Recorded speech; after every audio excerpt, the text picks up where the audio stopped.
जय शनिदेव। आइए सुनते हैं शनिदेव भगवान की व्रत कथा।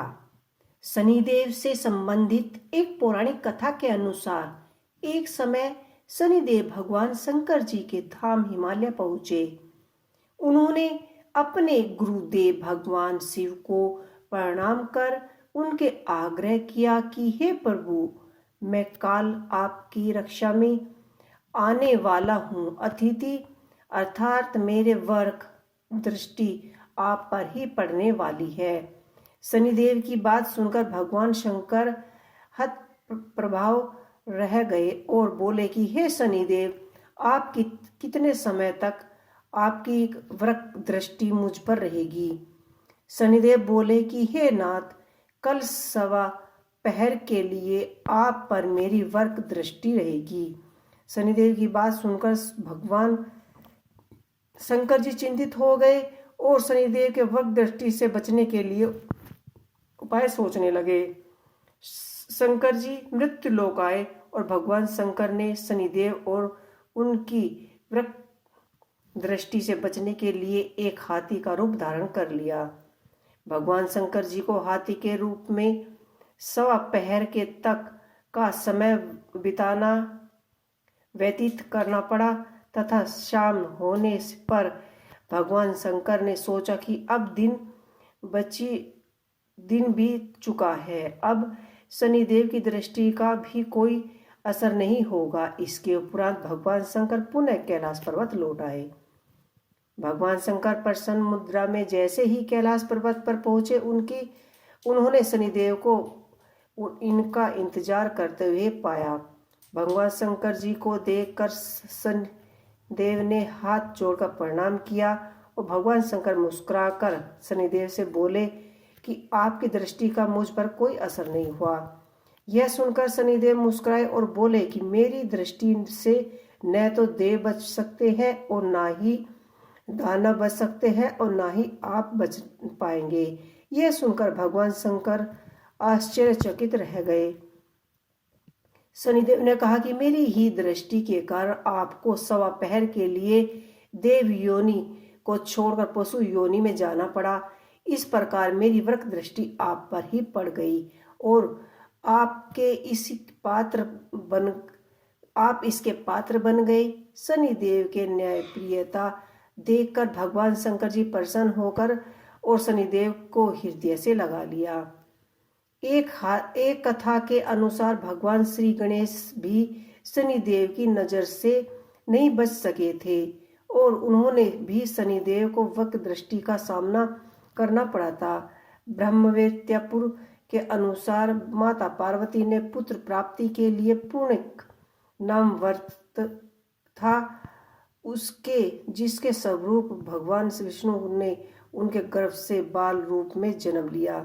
जन्म के पश्चात सभी देवता शिव पार्वती को बधाई देने और बालक गणेश जी को आशीर्वाद देने के लिए उपस्थित हुए, परंतु शनिदेव ने बालक गणेश को न तो देखा और न ही उनको आशीर्वाद दिया, न ही उनके पास गए।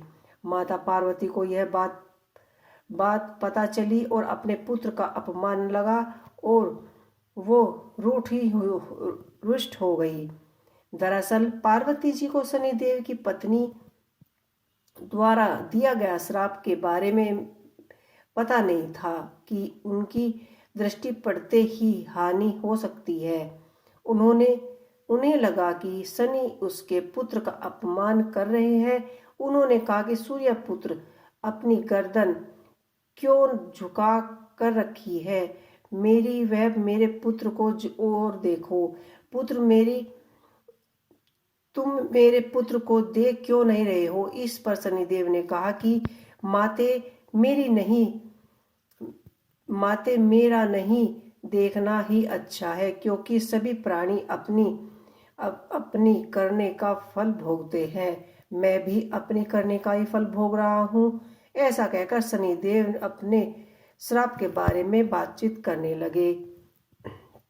यह मेरा पुत्र है और इससे सभी देवताओं ने आशीर्वाद दिया है। शनिदेव ने माता पार्वती का रुष्ट भाव समझकर उनकी आज्ञा मान ली और बालक गणेश को देख लिया, परंतु शनि की दृष्टि पड़ते ही नवजात बालक का सिर धड़ से अलग हो गया।